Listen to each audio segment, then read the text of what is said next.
stories about water and urban places. This is ID Anthro.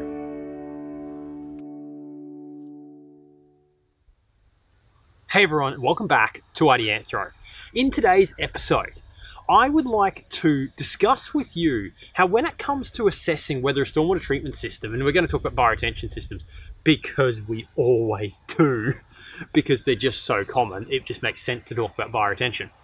But when you're assessing the success, the condition, the functionality, the whatever it is, but generally let's term it success, of stormwater treatment systems, you cannot judge that success on any one given point in time, which of course makes the whole concept of going out and doing a condition inspection a little bit problematic. And to tease this out, I'm going to show you photographs of a site over the past 9 years. This was actually probably one of the very first bioretention systems I ever saw. If I remember correctly, when I first joined the industry and started work at Logan City Council, Barnaby Resch took me out for a day to the Gold Coast, because Logan's immediately above the Gold Coast. Barney took me out to the Gold Coast for a day, and we just looked at some stormwater treatment systems down there, because this is in Coomera. This was kind of the area that apparently the good systems were going in. And Barney took me down there for a day to have a look, just to kind of get my feet wet, I suppose, and start to get a picture of what these things should look like. And this is one of the systems we looked at. And so when we first saw this was actually just still a sediment basin. It was a hole in the ground, it had all the structures in place, and it was full of sediment, had never been planted, etc. So that was 2010. I revisited it a number of times over the intervening years, from 2010 through to now in early 2019.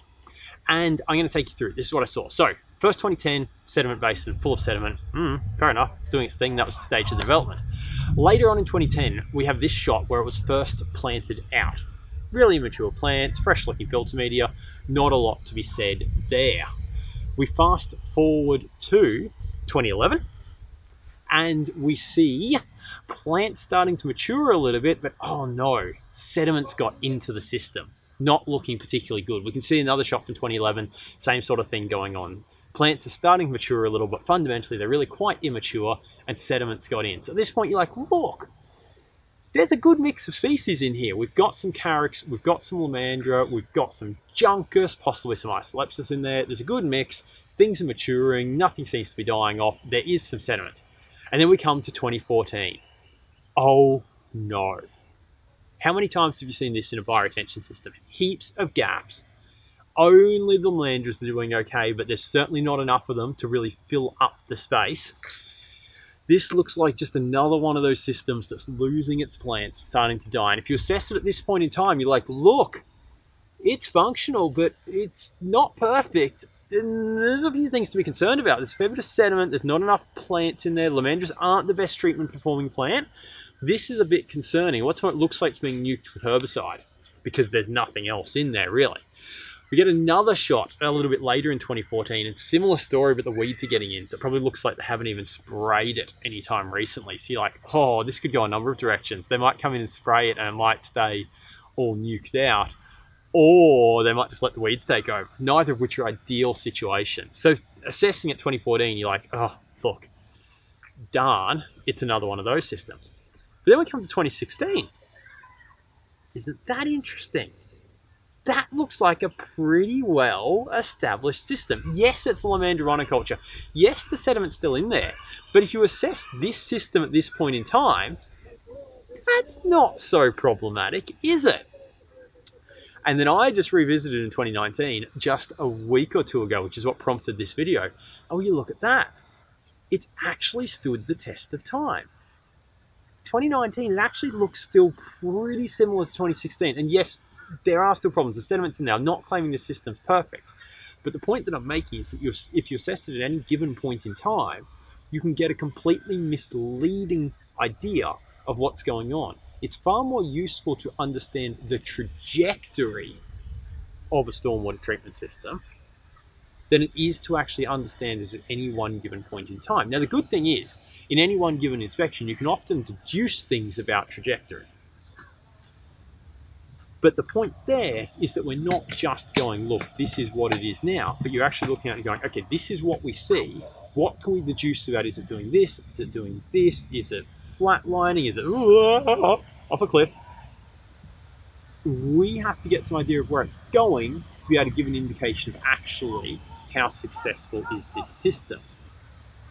Now, to fill in a little bit of context here before we wrap up, I think potentially that what's happened here is I have been told that over that period of time that something in the way the contract for maintenance of generally systems in this area was changed from essentially a make sure there's no weeds contract to more of a look, make sure we have healthy, well-vegetated systems, which allowed the contractor a little bit of space to come in and rather than just being like, look, our success is judged on getting rid of the weeds, to be judged a little bit more on, look, how can we help the plants establish? Do we get credit for doing some replanting, etc., etc.? Just a little bit of side, just a little bit of context. I can't prove that that's what happened, but it might be a bit of useful context. But the point here is, we have to, when judging these systems at any given point in time, look at their trajectory. You can have a perfect system, but if it's fragile and teetering on the edge of falling off, I don't care how perfect and successful it might be right now, it's not going to be successful in the long term, and it's the long term that we care about. On the flip side, though, you can have a system like this that looks pretty bad at one point in time, but with the right management, can be pulled back to something that's pretty good. And I'd take that any day. Okie dokie, let's wrap this up. If this is a topic you are particularly interested in, by all means, ask me more. I've got so many photos. I can show so many examples of these sorts of change and this oscillation and change in systems over time. It's actually one of the reasons, because this is so important, this is one of the reasons why when we finally get our bioretention in the real world training course out, a reasonably sized segment of this is actually us just showing photographs of systems over time and how they change, so you can get a feel for this. Because obviously one of the problems with this is that unless you're nuts like me and you're going to spend 10 years of your life going and visiting these systems, you have nearly been in the industry that long. It really nearly has been 10 years of doing this. Unless you're nuts like me and you're going to spend 10 years of your life doing this, you're going to have a lot of trouble just getting the base of information to be able to understand how systems change over time. So we compress that in the training into one spot. So if you want to know more about this, by all means, hit me up, ask me questions. I'm happy to address them in these videos. And when I finally get that training out the door, which I've been promising for months and months and months now, when we finally get that out the door, there's a bunch of stuff in there to do it. Okay, as always, thank you for tuning in. If you would like to comment, ask questions, anything, you can find us at idanthro.com. You can also find us at facebook.com/idanthro. You can hit us up in the comments below this on YouTube, or just generally track us down on social media. We are on Twitter and Insta occasionally. Okay, thanks for tuning in. We'll see you next time. Before you go, our best episodes come from your questions. This knowledge base, these discussions that are iDanthro improve with your contribution. So if there's a topic, an idea, a concept that you would like us to explore, come and ask us. You know where to find us. www.idanthro.com/contact. You can find us on Facebook, YouTube, LinkedIn, and that place you get your good podcasts from. You know where to find us. We look forward to hearing from you. We'll see you soon.